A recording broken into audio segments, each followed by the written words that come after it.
I was coming from a place of not being able to climax because I was almost a teenager at the time when I started, to being able to experience like multiple in a row. So I think it's because of shabari in a big part, because it trains the attention to go into the body and being more like comfortable with your skin. Yeah.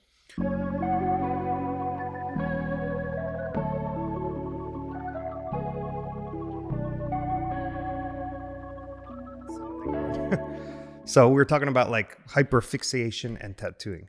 So you were saying like early on in your career, First 2 years I tattooed without any breaks, no days off, unless I get sick. Last years it's more like 3 to 4 times a week. Yeah. And maybe 4 hours is my best window of capacity. Then it's like less focused. You work very fast though, I've heard. Yeah, I've never really like seen you start and finish a tattoo, but you're pretty fast. Yeah. Yeah, because I try to overspeed my attention, like time window. I try to do most of the job before I get exhausted. Yeah. And then so do you stop at like 4 hours or you keep going and you just I finish what's reasonable to finish. Then it depends a lot on the skin type. So if the skin allows me to do a lot of details and a lot of passes and doesn't get damaged with wiping, then I'll go as long as I need to. And if the piece is very big and complicated, I can think longer about the process in advance. And then the longer I think, the faster I can accomplish it. And sometimes I feel like I did the full day, but it was only 3-4 hours when I check the time. So yeah, for some reason. But if the skin is bad, then sometimes I break it into 2 sessions to make second pass, because with my technique I try to build volume, and so I open many spaces that bleed a lot. And if the skin doesn't allow me to put any more ink, it gets too swollen or something else, then I do second pass, ideally to finish the detailing. When you say your technique, you try to open volume, is that what you said? Do you like break the skin first before you fully saturate it? Like I do layers of saturated already skin, but I know that there is still more until the limit. So I can come back with smaller needles to do more specific details on it or textures. So first I open almost all the area that I'm going to tattoo. For example, if it's a portrait, I work first here, open everything. Then I come back once it's bleeding out after the break usually, and I finish everything. Then I open the whole head very fast in maybe half an hour, and then I work over it for like the rest 2-3 hours. And again, if I work too slow, I cannot do this technique, because then it will be too swollen and doesn't allow me to come back. So that's just individualized depending on the person's skin type. It's more on my technique, like the volume approach. I rather do better volume idea than the better quality of coloring, because I can come back and pack it stronger the next time. But I cannot create the volume if I did a mistake already, if I didn't think about it. So like I keep in mind the 3-dimensional model of what I draw. And this way, like when you focus on the volume and on coloring, you get exhausted faster. I think that's my theory. So I don't work like 8-9 hours, because it makes no sense. I will not be able to keep in mind both things. Yeah. And you started off like this, or is this something you developed over time? It was always like this, because I used to learn painting and drawing. And so the way I approach realistic tattooing is only through this spectrum, through like seeing this. I don't know how to say in English. So, but it's like you don't come from like a traditional tattoo background. You come from a more fine art background. Yeah. So when you learn to like break down these images and render them, it was from fine art, painting totally. Technique. When I was tattooing the first realistic portraits, the guy who was helping me with technique, tattoo artist, he was standing behind my back and saying quietly, like, "Are you sure what you're doing? Like, it looks crazy, all these layers. First, it looks like a mess." Yeah. Pretty much like my life. And mine too, trust me. So, okay, but so before you tattooed, you did art. Yeah, I was drawing, painting all my life, and sculpting a little bit here and there. And where did you get that? Like, where did that come from? Someone in your family or just personal interest? So here comes my personal family drama. So I don't know my biological father, and I found out about it 4 years ago. And I asked my mom, so does she know who was the donor for the in vitro and who was my dad? And she said, oh, probably some artist. So we don't have anybody in the family. Oh, so is this something you were interested in? I was just born, and in already very early age, before 2 years old, I started to draw almost every day. Wow. So it might be like, I guess what you're saying, in your genetics I don't know. You don't know. We will never know. That's interesting. And so 2 years old, you're already drawing. Did you go to any kind of art school? Yeah, I asked my mom to bring me to an art school since I was maybe 4. We went there at 6, but they said no, we only accept people from 8 years old. So I went at 8, and I studied there for maybe 5-6 years. Then I was already nominated for an award, like Hope of Russia, it was called, for drawing and painting. I was the only one from the country. So like teachers there, they noticed me and they gave me already some confidence with it. And No, I'm just making sure. yeah, and after that was regular school that I finished, and I went to university already for arts. And where in Russia? St. Petersburg. And I hear that's like the artistic city. Yeah, it's like cultural capital of the country, we call it. There's the best art academy in St. Petersburg and many museums. Yeah. And so art schools are free. And is that where you lived up until you moved to the US? No, I moved from Russia 7-8 years ago to Germany. Lived there a few years, then I moved to Paris, studied a little bit there for a year, came back to Germany, then I got American visa. Okay. So what do you feel, is there a big difference between the art culture or education in Russia compared to US? Yeah, so the main part, I heard that here it's pretty expensive and complicated to get into an art school, and in Russia they're free. The universities, sometimes they cost, sometimes there's just high competition, but you can get a free space. There was maybe, when I tried to get into one university, was about 11 people for a place. So you just need to pass some tests and exams. But even if it's paid, it's not extremely expensive, I would say. Okay, so it's more available. Yeah. But just in like the culture in general, is art more appreciated, you think, there? Or? I think because it's a cold country overall, and the entertainment industry is maybe not as developed as here, I think. People have less to do, so they do more arts, and plus the average salary is way lower. So if you want to be successful financially, you have really high competition, and you need to be really good to actually earn something. And so it stimulates people to do arts maybe more meticulously or something like this. Yeah, I always wondered that, because like working at Love Machine, with a lot of Russian, Ukrainian, I noticed there's like a higher sense of like discipline.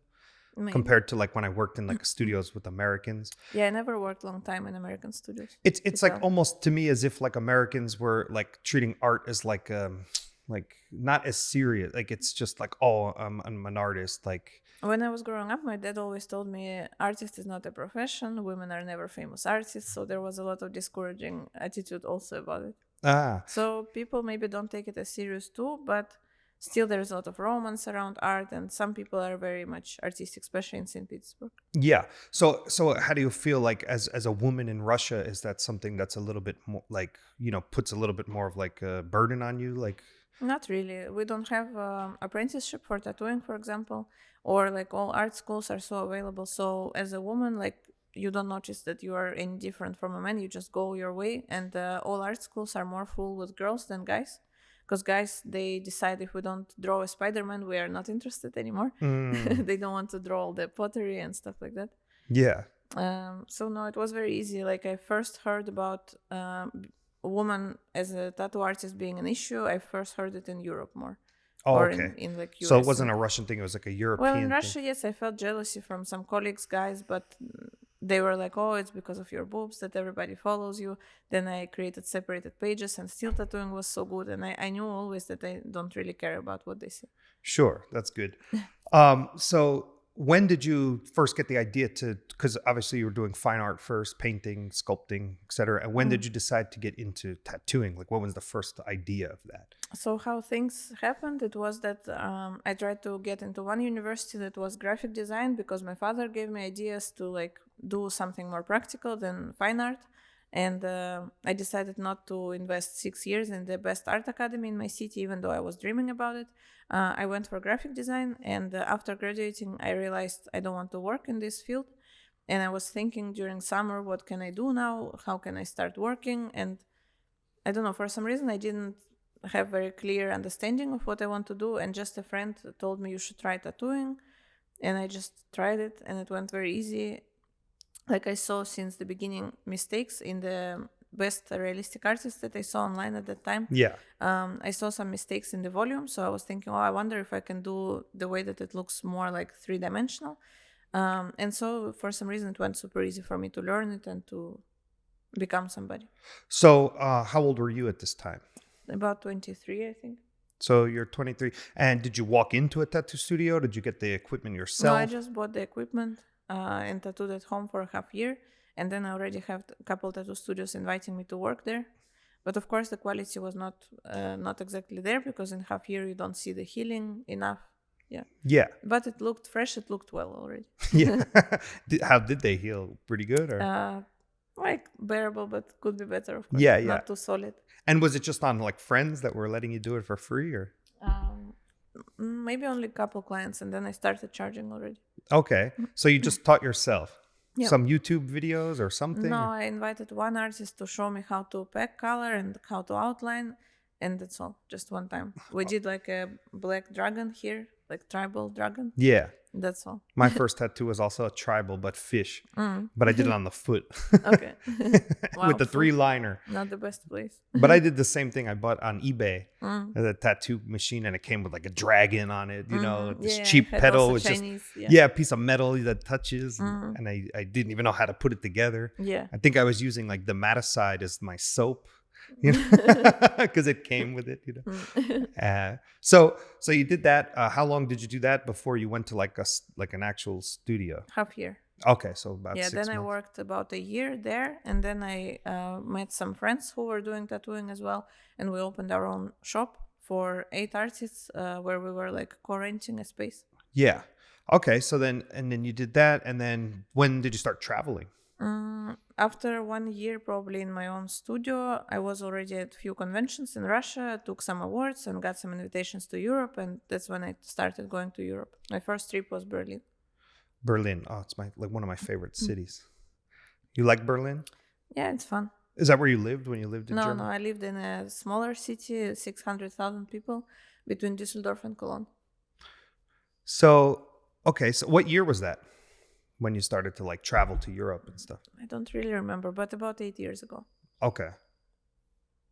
The hell is that? I don't know. So now you've been in Texas. Yeah. What do you like about it? Many things. Sometimes people ask me, why did you choose Texas over New York? Why Texas? And I only have question, why not Texas? Because, I didn't see, by the way, nothing of Texas except Austin. But for me, now I'll do a big advertisement and everybody moves here. No, I just like the crowd. I like the hippie vibe here. I like the amount of tech. So some people are still very ambitious and very goal-oriented and successful. Then I like... I didn't mean that hippies are not successful, but, No. but I think it's not often combined. But anyway, I like the open-mindedness about the crowd here. I like the weather, and surprisingly, it's my first place where it's so warm to live, and I got used to the heat very fast. I don't mind it at all. Then I liked the amount of greenery and versus like the city. So like it has everything. Yeah. You like the heat, right? I do too. A lot of people like complain about it. Yeah. I can feel it getting like a little cool now, and I'm already like sad. I'm already pissed. Yeah. Everyone's always said it's so hot, but I think you have more options when it's hot, you know? Yeah. At least the sun is out. You can go in the pool or something. 300 sunny days. I was like, oh my God. Yeah, like in the winter, it's like depressing for me. Like you have no options. Because I grew up in a super gray and rainy city, so I never like paid attention to mental health connected to weather. Yeah. Probably I don't really have it, but of course sun helps definitely with this. I think so, yeah. Even when I'm working, I try to go outside sometimes for 10 minutes and just get the sun. Yeah, because it's good to have windows also. Yeah, I'm in like luckily I got at least some windows there. But so before you mentioned something about volume when you do tattoo. Can you explain what that like actually means? Because I don't even know to for me, sure. I heard many people ask what means when I do seminars. They're like, what do you mean with volume? I don't know again how to like where is the question, because for me it's so clear, so I don't know what I have to explain because volume. So the proportion and the relationship between the values on the image. So where is the shadow, where is the highlight, where is the halftone? If you put them correctly in place and you emphasize certain things that you have to emphasize compared to the reference, like you do them stronger, then you create this feeling, the sensation of volume stronger than it is on the photo. And that's the art of fine arts. Do you mean like exaggerating the values, like going darker, maybe with some darks and lighter with some highlights to get a bigger range? Not exactly, but also that. But just knowing where to do accents, where to emphasize, where to combine tones more close to each other on purpose. So playing with the image, the way that it still looks realistic, and the viewers don't know that you did it, but you did certain things to make it look better than the photo, even. Yeah, and that's not just with volume, but that could also be with like details, sharpening. Yeah, like focus, contrast, everything. And Is that something you developed yourself or you learned somewhere? It's the fine art theory, Okay, so that's like Wherever a theory study. you would learn in art school. Yeah, there are like few painters that I really like. For example, Caravaggio, how he was playing with this chiaroscuro approach with shadow light. He was making stylization from spots of shadow and light, like kind of like designing a mosaic. Yeah. Mosaic, how to say it in English? Mosaic? Okay. I think you got it good. As designing it. So he was playing with shadows and lights, designing certain shapes that at the end, when people see his paintings, they never think about it, but subconsciousness immediately likes the painting just for this. So I know I struggle with sometimes if there's like a dark shadow, but then there's some like little bit other tones in the shadow. I think as I've gotten like deeper into tattooing, sometimes I'm like, forget those like subtleties in that and just make that whole area like. Sometimes it's even better. Yeah, it's like that's less. What's the thing. Yeah. But some things you need to simplify and some things to accentuate. Yeah, so you can do that with all the things, even the details, Depends on the situation. Yeah. Yeah, I guess that's there's adaptive. like a big theory, a lot about it. But it's more about optics and physics. That's why there are academies of art, because it's very much coming to physics and optics.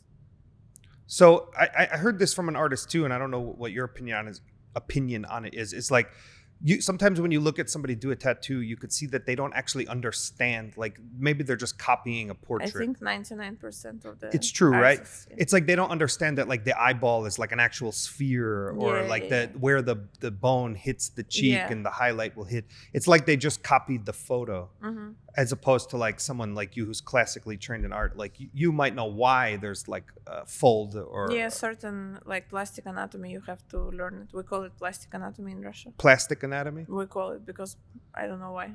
I don't know why. But it's like you can tell the difference, like when you look at somebody like your work versus like somebody who just does like a generic portrait, like that they don't truly understand the anatomy. Yeah. I might be one of them. I don't remember. At least I try to understand a little bit, But, it's good to know the superficial muscles and the structures, for sure. Right, because then when you do, like maybe where, I guess you understand like the rules underneath, so then you can. You just know, like as soon as you learn it and you know what you see exactly, then you can draw it way more convincing. Yeah, with more confidence. Yeah. And then that translates to the art, I think, strong. People like things that are, there's one interesting theory. There is a book about power dynamics and power in general. And they say that the real pleasure for people is to fully occupy either leading or following position in life. And sometimes when there is inconvenience between leadership position and body language, for example, then people experience what they call in a book a smoosh. And I think the same comes to art. When you are fully confident in what you did and why, then people will like it way more likely than if you were not sure. Yeah, I think that theory might. Because then there is a smoosh. A smoosh? Yeah, they call it in the book. Is that a Russian? No, it's just in the book they call it a smoosh. When, for example, a woman comes to her boss at work and asks for a raise, but she doesn't believe that she deserves it. So like her language says one thing, but her body language says opposite. So it's a smoosh. Yeah, I was just going to say, because you're saying this in relation to like an art, but really it's for everything. It's in anything, yeah. I think so. Yeah, I think even just your character in general, like. Yeah, like when a conversation flows between two people, if one is asking a question, I think they mean it as leadership. So he's leading, the one who is answering, he's following. And when people speak same time, it's a smoosh. Or when like, when the conversation flows naturally well, then people leave with a satisfied feeling. And that's because they were both equally occupying one role and then another without the smoosh.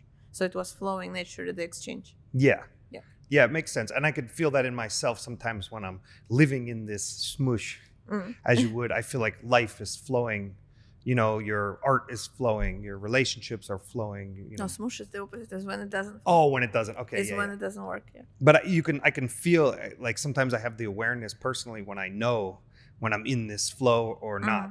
Yeah. And it's life when you're in it. I don't, I'm still figuring out how to be in it, but I don't know. Sometimes it just comes and goes. Yeah, probably all the coaching is more or less oriented to the fact that at the end you feel very satisfied with what you do. Yeah. I think that's like the blessing and the curse of being an artist is like, you need to do something to be satisfied, but sometimes you can't figure out exactly what, Yeah. I struggle with that. I think like everybody probably. Yeah, probably. Not only artists. Yeah. Yeah, but we are more in tune probably with intuition, with subconsciousness. So maybe we are more annoyed by this dissatisfaction than somebody else maybe who just works like an office job. Yeah, who are more on superficial. I think that's what it is. Yeah.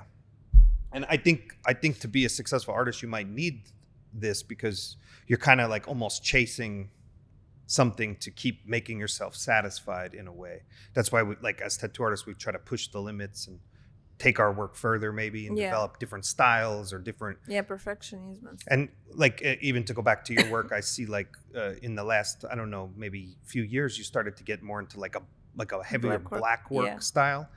And maybe that's like an example of like kind of going another direction to satisfy yourself with something new. I kind of always liked black work. Before I started tattooing, I liked it more than the realistic. But I saw in realistic where like I can say something that was missing, in my opinion.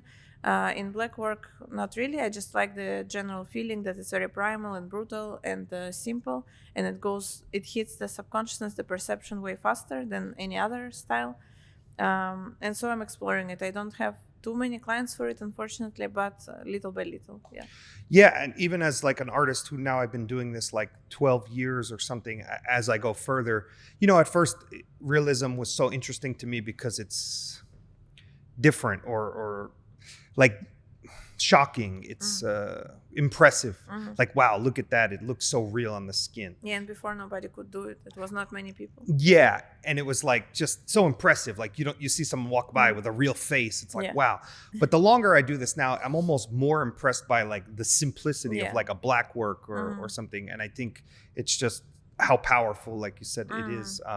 And I try to, I even working with Mashkow for a while, I would see he would do like realism, but he would put a lot of like black, like, like a heavy. I don't remember him doing it. But I don't know. Or I'd see artists with like heavy, like almost like one side of the tattoo is so dark, So I always try to like want to go this direction, but I find now it's harder for me to simplify than to go detailed and realistic. So it's something I struggle with. I don't know. You get used to certain things. Yeah, I even tried to do like a traditional flash sheet the other day, like on my iPad, and I just, an hour later it's so detailed and it becomes like a leg sleeve idea, Yeah, traditional is totally different style. It's very hard. I don't know if you find that same struggle where it's like not much. No, I like to do this primal black, very simple. It's even too simple because I know many black work artists who are good. They do way more interesting details in there still and some tricks that they use, and I like the most primitive, like I don't know, I feel totally regressed when I do this, like a child almost, just drawing the simple shapes like in tribal community really in the past. Do you like have inspiration from anything specific or something in like tribal like studies that you I like Aztec culture, so I read some books about it. I wish I read more. No, I think that since childhood I have this theory that many answers we have within rather than with like outside. So I like to just notice what comes into my imagination if I close my eyes mostly. I like to explore this kind of shapes. Do you find that like the ideas in your head you have of some of this like tribal stuff, does it come out as you see it, or like is there something in the translation that it's different? Like I know for me personally, like I always have visions in my head of like some designs I want to create, and then when I go to do it, it becomes something different. Yeah, sometimes of course. Yeah, it's different. Yeah. Yeah, it's always my case. I like when I feel exactly what I want before I start it. It's not always the case, but I like it more. So do you ever like meet your client and get inspiration just from their character or energy? do you find? Usually they give me some request, more or less what they want. Or if it's black work, then I just look at the anatomy and it inspires me how to emphasize certain shapes and what to do with it. It's always the body, but in realistic case, it's just the direction of their idea, and then I develop it if I have like a vision on it. Because if I have no vision, no inspiration, then I just cannot work, because I know the result will not be pleasing for my standards. Mm-hmm. So I noticed too, for a while you were doing tattoos where they were like with no stencil. Do you still do that, or? Occasionally, if somebody would ask, I would do, yeah. Do you enjoy doing it, or is it more pressure? I like it. It's more challenging. So it's more like for ADHD, I learned there is 4 types of motivation, and challenge is one of them. So definitely when it's somebody posing in real life without stencil, and I can, first of all, I enjoy the process, and second is more challenging. So it's more taking my attention. So I enjoy it more. Yeah. And that's something you probably did in art school as well, right? So it's not just drawing, yeah, from life all the time. Yeah. So with tattoos, it was just harder to adapt to the body, because when you draw with markers, you're like sketch, then it's distorted maybe somewhere when you move. But if you manage to draw it, for example, forearms are easy, or the calf, and then the person stands, you check it, it's fine, then you just start tattooing, and it's same like drawing from life. Yeah. So would you say, like, I know you do like a lot of fine art, sculpting, painting. How often do you do that compared to tattooing? I'd like to do it more often, but right now it takes so much, all the moving and all the like settling and paperwork, that not all my attention and energy is there. Like I don't have enough even resources to just pay attention to it. So now I just moved in summer recently to Austin. And so I had to settle down to find social circles, because I move everywhere all by myself. So even like to go to a simple doctor, you need to find new contacts. To make manicure, you don't know nothing. So all this takes a lot of time and effort, and drains you. You feel like a baby every time you move somewhere new, because it's not your language, it's not your rules and everything, not what you're used to. But I paint maybe now every week. And before, when I was in Germany and I had the same story, all the paperwork and everything, worked on my visa, and I got very bored in Germany, because Germany is not the most fun place, I think, maybe except Berlin. But where I lived, it was all entertainment was to just, I don't know, go to tattoo shop and hang out with people, or paint in the apartment. And it was, when you're by yourself, it's a little boring and it gets lonely and not interesting. So I traveled a lot inside Europe, so it was very fun, but I didn't paint much. So I don't know, at the end I have to paint every other day, because I want to participate in galleries now and do more of the classical art. But I only do it maybe once a week or something. Yeah, for me, I always find it's like harder for me to just get set up to paint than paint. You know, I don't know if it's like ADHD or something, but I find if it's not like out, I'm like thinking I want to paint, and then by the time sometimes I get everything prepared, I'm already tired. Like tired. I have this sometimes too. Yeah. Like yesterday I wanted to paint, but I started a new painting with a male figure where I'm not sure of some parts of anatomy, and I did a sketch on the big canvas already. I don't usually do small sketches, but I should. And so composition was wrong, proportions was a little wrong, and I thought, okay, yesterday, like I have time, I need to sit and paint. And I went to the pool because 2 friends hit me up, and at the end I stayed at the pool 3 hours. I came back home, I was tired already. I looked at the painting, I was like, oh, maybe another time. So I procrastinate because there are difficulties, like for example this proportion thing. It's a challenge, so it should be interesting, but sometimes it's too much of a challenge. Yeah. For me, it's like the hardest part, or like the difference. What I like about tattooing sometimes is the client gives you some direction. Yeah, you know, and also they watch you do it, so you cannot fuck around it. That's what I always said to people. I can never complete any art besides tattoos because I have to. Yeah, but it's somebody's. That helps a lot. Yeah, for real. Supervision. So it's not just me. It's with the painting, I just keep saying tomorrow. Yeah. Also, you know, I always say it's not finished. It's not finished. This way, you know, I read this in a book one time that you don't have to open yourself up to like criticism. You just it's not finished, and it's forever unfinished. You know, so never, you know, no one could ever like criticize me on it. You know. Yeah. But with the tattoo, you're like forced. You know, so I feel like that's the only reason why I personally was able to have like any. That's a good job for ADHD. I think it's perfect. Yeah, it's just So, about seminars, you said you do seminars, yeah? Yeah, last year is less because it's already oversaturated industry in general. So like, I think everybody already learned what they wanted. Yeah, I feel I that feel way like. too. You do feel like I feel like first the tattoo industry became saturated. Like I think maybe like me and you got into it like before In that the very point. good time, yeah. Yeah, it was a very good I time. was Like the last generation that it was not crazy. right It from was like still cool. 2013 to Yeah, I 16, started at 17. 2012. Yeah, that's when you started? Yeah. Okay, yeah, me too, pretty much. Yeah. Mm. And then it was like the first few years Yeah, it that felt was cool. Yeah. it felt like it was like, You're a clients rock star everywhere. and everything. Yeah, it Yeah. was cool, it was different. And Mm. now like, even my mother's like, "Oh, my son, he's a tattoo artist." And I'm like, "Mom, everybody is a No one's tattoo." impressed Yeah, anymore. yeah, yeah. Yeah. I almost want to find something new and more cool. Yeah. But and then also now we're seeing like the seminars become oversaturated, which you Yeah, mentioned. it's already not even like taking attention anymore. It's just there. It's like So everybody much does offer. the seminar. Mm. Yeah, I was teaching since 2013. Like straight away when I started tattooing, almost immediately I got already people wanted to learn from me. Yeah. Yeah, it's funny. I never actually took a seminar, Mm. or taught one. I like the teaching, the learning. But now, yeah, in these conditions when it's so oversaturated, it's demotivating for sure. Did you do them like a one-on-one or a I convention? did different one-on-one and group seminars, out of conventions too, because I like to organize it myself often. Yeah. Yeah, it was fun in different countries, in like Italy, Florence, in I think in Paris I did too, in Germany. It's cool. I find when you teach, sometimes you also learn Mhm. because you're like almost reminding yourself of some things. Yeah, you verbalize things, so you take them from your subconsciousness into your consciousness. Yeah. Basically. Yeah, that's what I sometimes lack without working with other people. I feel it's like I'm alone. So I have no one to talk to. Mm. So it's like almost like my own ideas that I already know become stagnated in myself. I found when I worked with people, sometimes I would even ask them like, "Hey, do you like the way the stencil is or something?" And even if they like gave me advice, sometimes I'd say, no, like I don't, but I just needed to hear it so I Yeah. can like prove Yeah, myself. sure. I like to work with other people for sure. Have you ever worked alone or?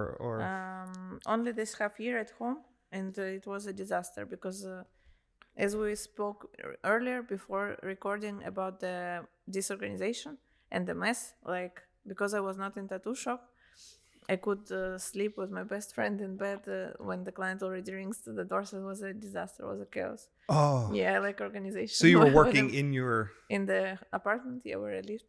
Yeah, you were That was living a where? mess. New Jersey, yeah. No, I'm in Russia when I just started tattooing. Oh, when you first started tattooing. Yeah. When I was already after Russia, I didn't work alone, never. Like I have a space that's separate from my home where I have to come, where are other people. It disciplines me way more. Yeah, I noticed a few times I worked at home just for like a week or something between studios, it would be already like chaos. Yeah, it's not the best feeling. You're eating lunch and the table and someone rings the bell. And there's your couch, you can just go. Yeah, yeah. Yeah, even when I work too close to home, I would always I'm always late. So I don't know. I'm bad with time. No, if I'm late, it's maximum 15 minutes, so I'm decent more or less. Yeah, same, 15 minutes, but it's like always 15 minutes. Yeah, no, for me, not always.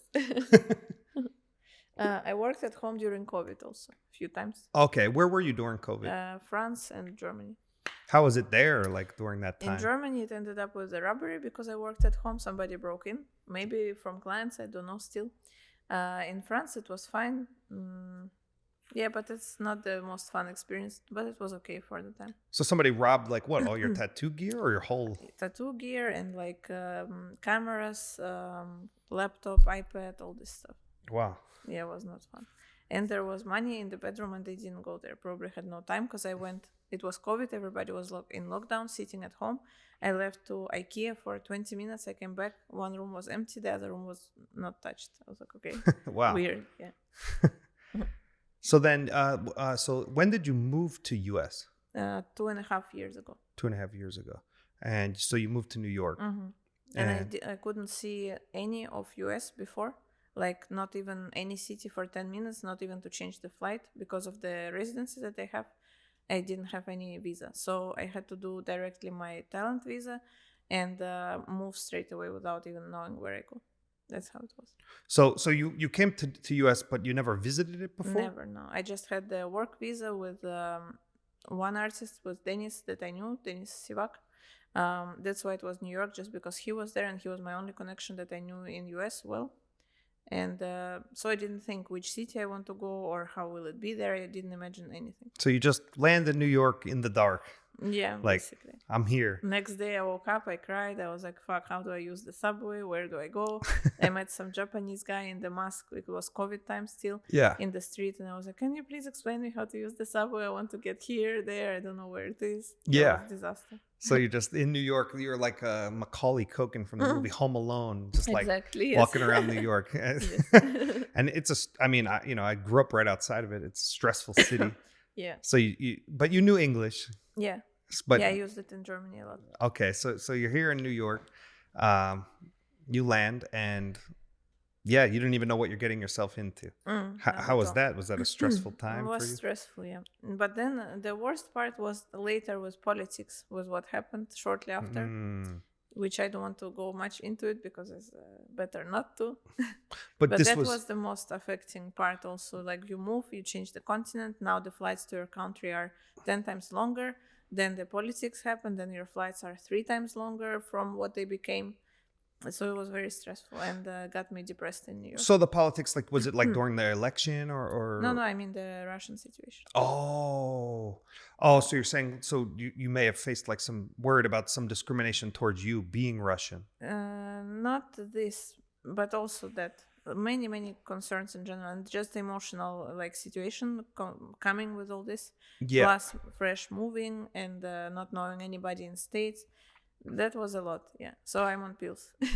Yeah, I can imagine. I mean, I just moved to another state and without family or friends or no support system. So I know that was stressful for me. But now you're on a whole other continent, whole different type of society. Like in Germany, I never felt immigration at all. I didn't feel like I immigrated because my flight home was 2 hours. So I could go anytime, every 2 months. Yeah. And you could just visit or whatever. Yeah, it felt like I'm still home, but just for fun, I travel somewhere.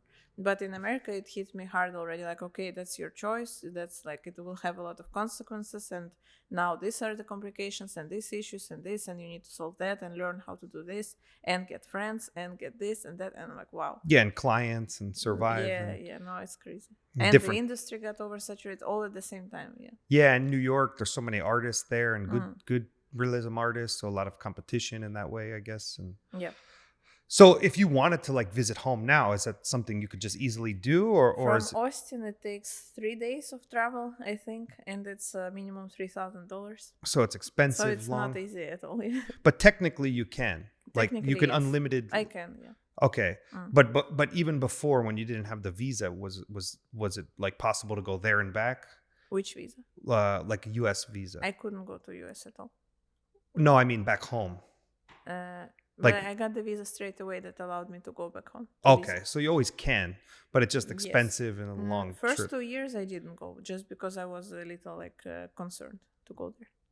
But so when you move to another continent, do you even bring much of your stuff, or you just bring like one luggage? I shipped some stuff from Germany, but it took like 4 months to arrive and was also pricey.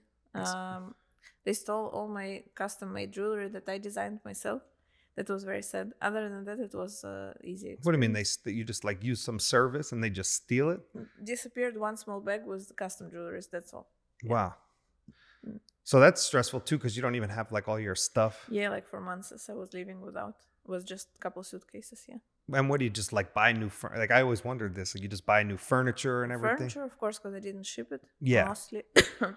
Yeah, it was not the best years of my life. So it probably takes like a year just to feel somewhat I didn't normal. even think the first year in New York, I didn't have time to think or like overthink about life at all. After 1.5 years, I got depressed. So that was probably the moment where I could a little bit like look around and think what's going on, or I just couldn't cope anymore. Yeah, after 1.5 years, I got almost a year-long depression, and now it's getting better. So was it hard to work during the year, or like? Yeah, sometimes I also went to work, not as often. But in general, no, I still did my job, and only maybe 2 sessions I was so emotionally not there that I didn't like what I did, but only a couple times. The rest was okay. And so now you've made the move over to Austin. Yeah. And we talked before about how maybe like the weather can help and the sun with things like definitely. depression. Like, I lived in Paris for a year, and I noticed that it was lockdown, like COVID just started, so it was very strict in Paris. And I noticed even having no friends there, no family, no nothing, also not really clients, and just my university where I applied. As soon as I went to the street from my apartment, I felt immediately happy, just because of seeing the buildings and how the city looks. It made me very glad and like immediately increased my mood. And I have the same feeling in Austin, like the nature and the vibe in general. It reminds me of Tulum for some reason. It feels like the people are kind of happy here. They are very friendly, yeah. Yeah. And it reminds me of Tulum. Do you have this feeling? I've never been to Tulum. No? No. It's Mexico, yeah? Yeah, I like Mexico. Yeah, I mean, well, you're close to it now. It's cheap to go there too. Yeah. I still haven't been. My girlfriend is Mexican too, so yeah, maybe... I need to fly there soon when I can. Yeah, have you been there since you've been here? Not from Austin. Do you like the Mexican food? In Austin, it's everywhere. So this part already is here already. No, not really. I used to like it, but now it's too much. Yeah. It's like the only option, you know. Yeah. I like Italian and French food, so like I'm still searching my place. Yeah, good luck, because I'm Italian and there's not too much here. Italian? Yes, I am. Wow. Yeah. Do you speak Italian? No, just New Jersey Italian, like Sopranos, you know. But what is your favorite thing, or what did you find your favorite thing to be in New York? Just public transportation. Yeah. And I got 3 friends there, very close, very good friends. That's all. Did you find any inspiration in New York, or like artistically, or? Yeah, it was interesting to work in Love Machine, of course, with great artists, to meet in general different people who have like many big shops in there. So you just walk, it's very close, many tattoo shops that are great next to each other. But mostly, of course, I met all these people already in Europe before, so it was not crazy new to me. Museums, as a Russian, I can be very honest because it's our culture. So I didn't like museums in New York. But there was something, of course, entertaining, but still like Russian or Italian museums, I think, are way more interesting. It's funny you mentioned that, because like working with so many like Russians, that's always been my favorite thing, is the honesty. The brutal honesty. But I like it because you can trust it, you know. There's no, I always make that comparison, like from Russians to Americans, especially Texans, because I think New York, like Americans in general, are less honest in that way, but New Yorkers are more honest than say Texans. But I think they mean well, you know, like, but they won't just tell you, you know. New Yorkers New Yorkers are more like Russians, but not quite. Like, if the Russians here, the New York is here, and the Texans are like here. I didn't know this. Like they won't want to hurt your feelings, so they're going to be honest. I mean, not honest, but they think it's nice. And it's like always my gripe is like, sometimes I walk in the street and I see like a neighbor walking in front of me. Yesterday it happened, and he's like, because I didn't know him, I didn't see him before. I thought we don't say hi to each other because it was outside of the building. But he was like, "Hi, how are you?" And I started to answer, and he's already gone. And I'm like, why? Yeah. I just stay and I say out loud, like, why? To the emptiness in front of me. But I'll never forget like being in Love Machine and someone said to me like, "Bobby, you're getting fat." And I like it because it's like true. Well, no, that's weird. But at least it's like I can trust them. You know, sometimes hear people like, oh, how do I look? Oh, good. You know, but you don't know, like.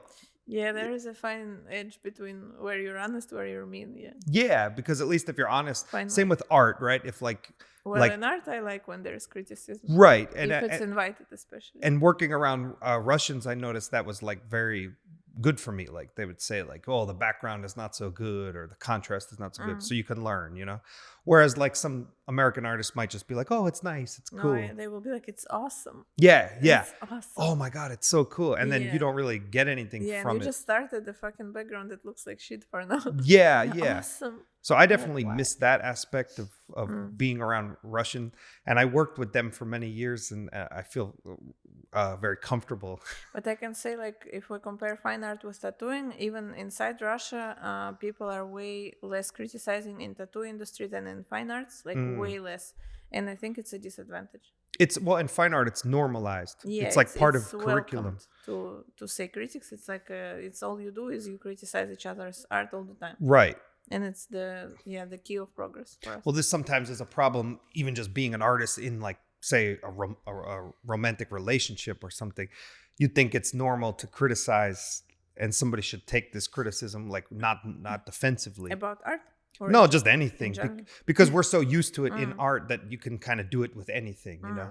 And then sometimes if I'm just thinking I'm around my artist friends, but I'm not, I'm around like non-artists, and I would say like my honest opinion. Sometimes they, you know, someone can get like, like, you know, defensive. By the way, I wanted to ask, is it true that if you ask how are you in America, you cannot say fine? That it sounds a little mean? I heard it today on Instagram from a teacher. Yeah, I mean, it depends. I mean, I would understand like because we are taught to say fine in Russian school. Fine in English, it has like some nuance. It's like fuck off, yeah. It's like okay, but maybe not so okay. You know, like okay, like I'm fine. Like it could be like you know. So you need to say doing good, right? Yeah, good. Oh yeah. Or you can, like Russians, they will start telling you all their problems.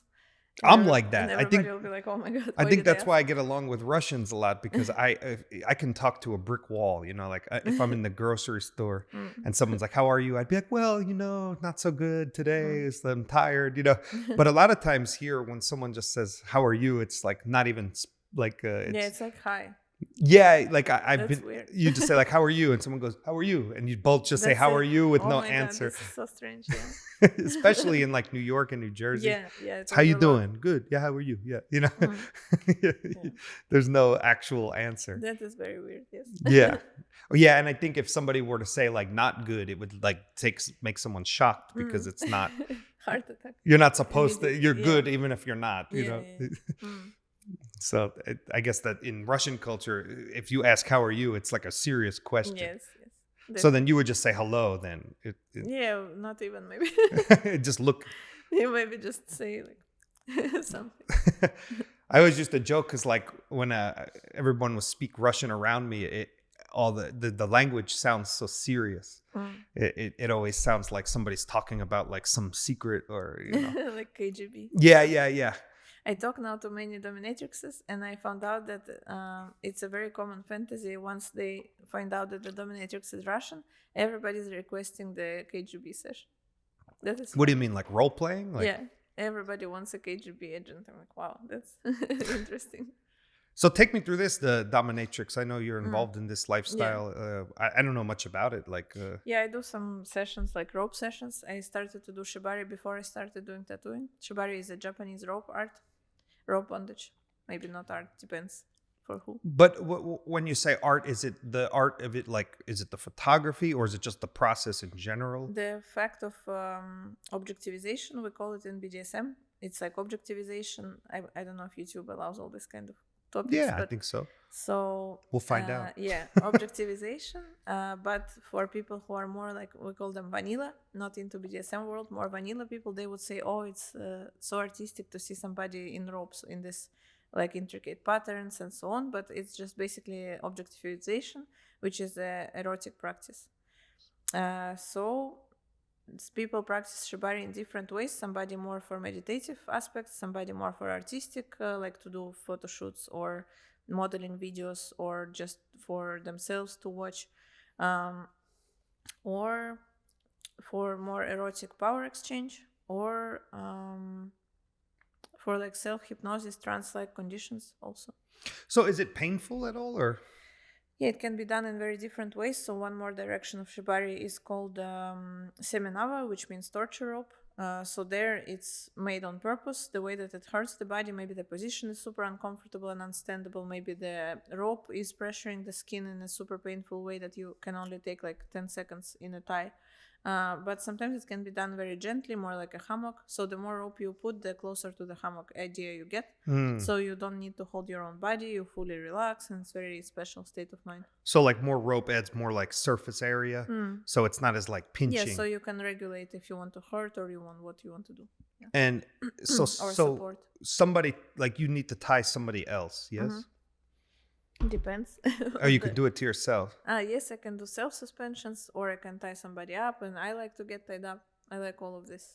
But and do you find it's like relaxing for you, or? I know that if I'm extremely angry, it helps for sure. because it's like meditation, but it's more active and more forced meditation, that once you are suspended in rope, it's like still dangerous, so all your awareness comes to your body, so you have no chance to overthink about anything.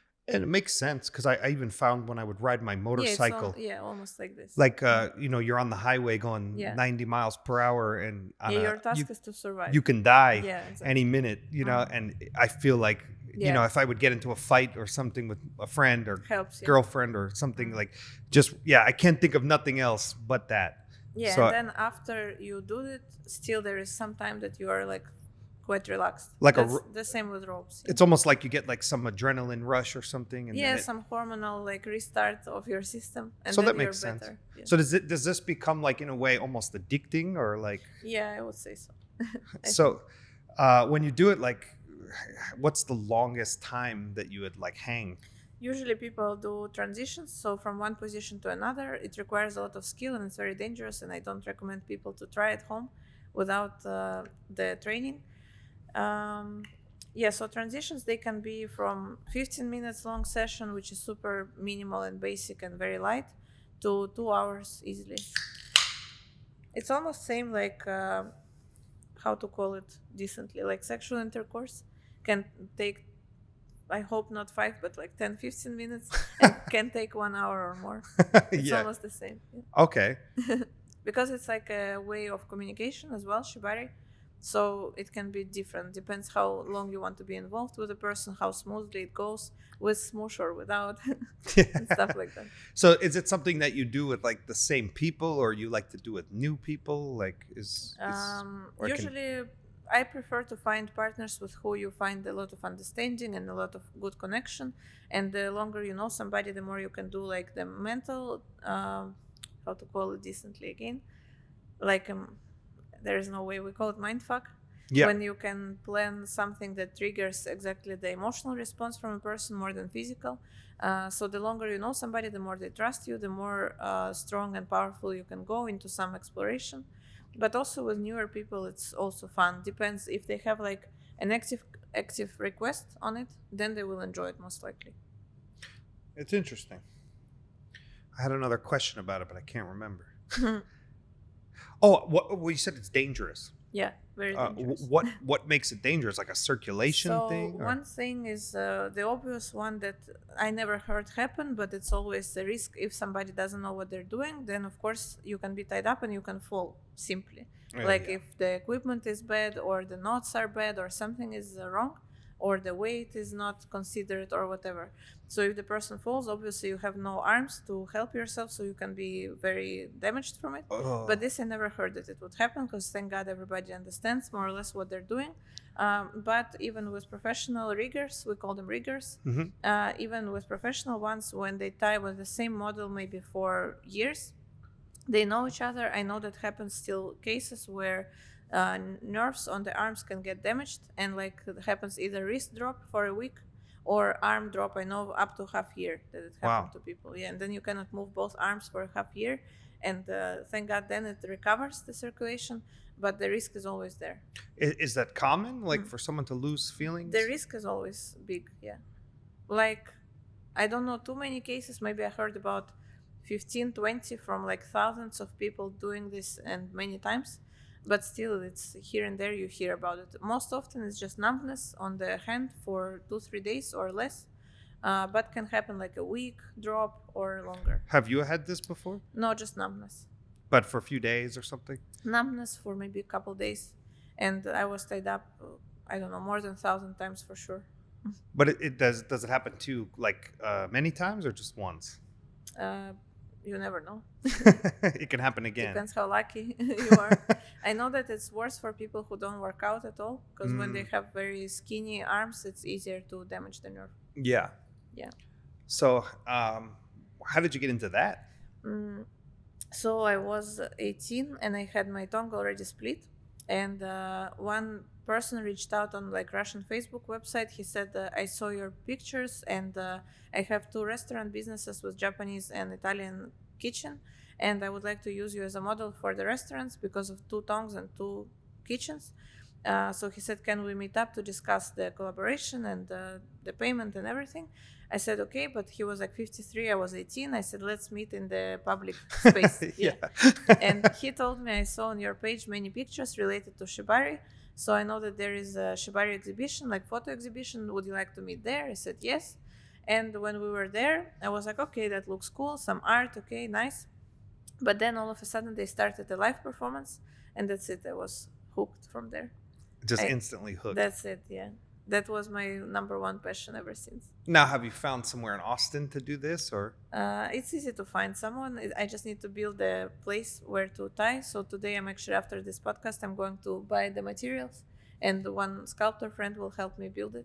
And so you can just like install a hook or something? A hook, unfortunately, no. My ceiling is very weak.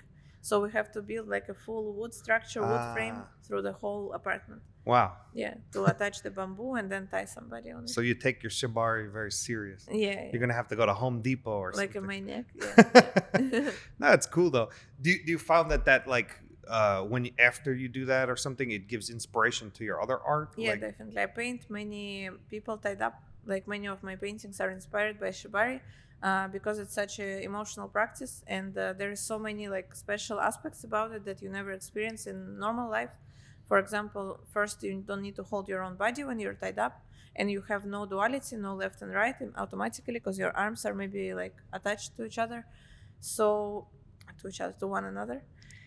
And so because you don't hold your own body and you have no duality, it's the same state of mind like when you're in a womb.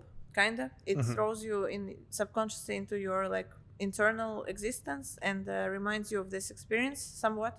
It's almost like unconsciously getting rid of your ego in a way, like almost becoming you kind of just exist, present and out of control. Yeah, very present, and also building trust with yourself and you somebody give the else. Trust away, and you are not holding the body, so it's very like unnatural state of mind.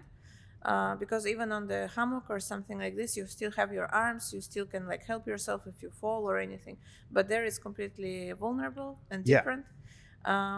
And so you experience unconditional attention from the rigger, because he's there to provide your safety and to be 100% there for you. And it's super unethical if somebody would tie you up and be more than a couple meters away from you for too long, or go to another room to grab something. It's very like unwelcomed. So you experience the extreme level of attention to you and extreme care. That's cool though that you mentioned like vulnerability. Like it's like a true. You're entering this state like you're vulnerable. Yeah. You're like a cat on its back, like, or a dog. You know, like. Yeah, but without arms. Even more. So it's funny. I never. It's a beautiful experience. Yeah, it makes sense. I never really like seen it that way. Yeah. But now. Because many men are concerned when I offer them to try it or something, like it comes up in a conversation. They're like, oh no, so the ego comes first, and they're like, yeah, it's so emasculating and everything. Yeah. But it's totally not, because vulnerability is a good quality for any gender. Yeah, I mean, you can say a real man is the one who's not afraid of vulnerability. Yeah, exactly. And then you could translate that to even art, you know, like I even find when I'm looking at a blank canvas, it feels very vulnerable. Yeah. So it's very inviting, exciting. It's like a new relationship almost. Yeah. So with this practice, you can almost tap into this vulnerability. Yeah. It's almost like transcending very your ego. Very liberating in a way. You become more free being bounded. Yep. Yeah. It's like a way to practice vulnerability in a way. Yeah. And it also improves the skin sensitivity, so you're more in tune with your body and you feel yourself like practically feel yourself stronger. So for example, you're more reactive to touch after that in a good way. And do you think that's because it's like literally like it just trains your attention to go into the body. So you're like, you're training like the mental muscle, if you will, to pay more tune to your feelings. Yeah, to your physical body. But I wonder if there's some like actual physical effect, like with circulation as well or something. Yeah, but I don't think it makes much impact. But for example, so what I noticed from my practice can be very personal, what I will share, but anyways, because I have courses on sexology and I have a license actually as a sexologist. So I noticed in my experience with years of doing shibari, I was coming from a place of not being able to climax, because I was almost a teenager at the time when I started, to being able to experience like multiple in a row. So I think it's because of shibari in a big part, because it trains the attention to go into the body and being more like comfortable with your skin. Yeah. Yeah, like you mentioned, it's like a form of meditation in a way. So it's like you're bringing the attention and energy to you. Yeah, to the present moment. And your present moment and the feelings. Yeah, it's a very strong practice. It comes from Japan, from samurai. Yeah, so I know that like people might just look at it and like sexualize it, but it's not automatically that. Well, I asked my friends who are doing shabari as a main career and they don't do anything else and they're like super high request in this field. I was asking them if they get into sex when they tie somebody, and even they say it's not really possible because how they tie is very already professionally high and skillful.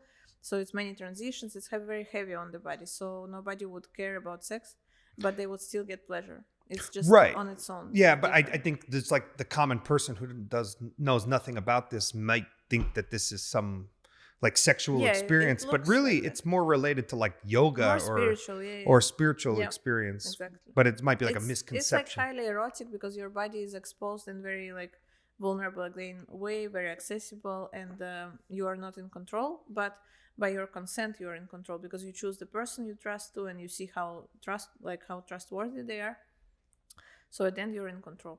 And I think a lot of big misconception, like erotic must mean sexual, but that's not true. Like something could be like erotically stimulating. I heard a nice formulation that says eroticism is a romance around sex.